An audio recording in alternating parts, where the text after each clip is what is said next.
Good morning sa inyo guys, wala muna tayong almusal, tanghalian na agad for today's video. Grabe, napuyat talaga yung mga crew dahil sa party-party kagabi, kaya tignan natin kung may tira-tira pa sa barko, let's go!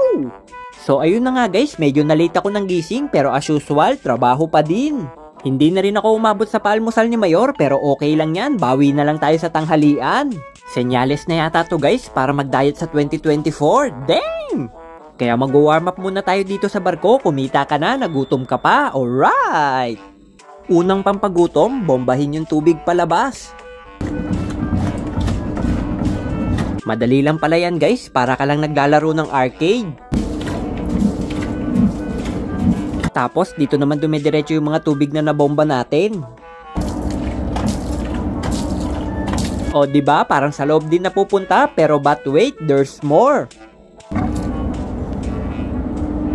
Meron pa siyang isang butas or drain sa likuran.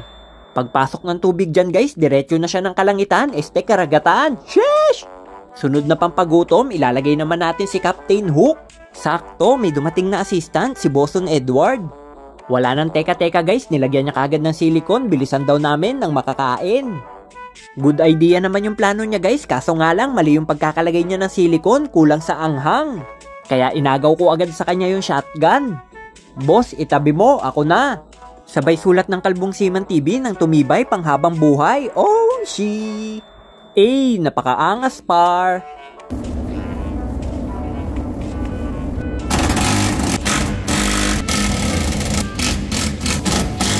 So, ayan na guys yung ating finished product.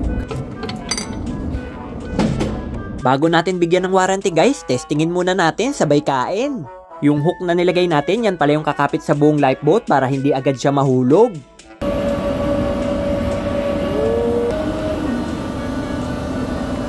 Kaya bibigyan ko yan ng 10 years warranty kasama si Boson by Kalbong Seaman TV. Oh yeah! Pumunta na kagad ako ng crewmess guys, ang dami ng gutom. Let's eat! Uy, meron pang imbutido galing kagabi. Only rice. Tapos yung katabi, adobong tuyo.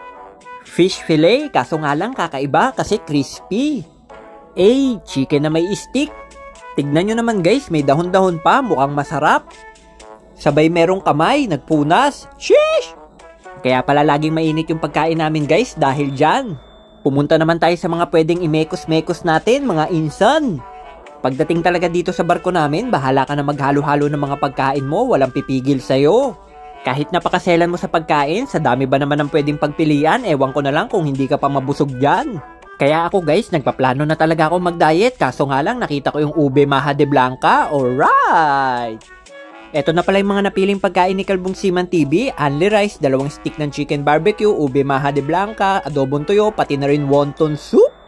Napahirit pa nga ng 2 chicken barbecue, ang sarap!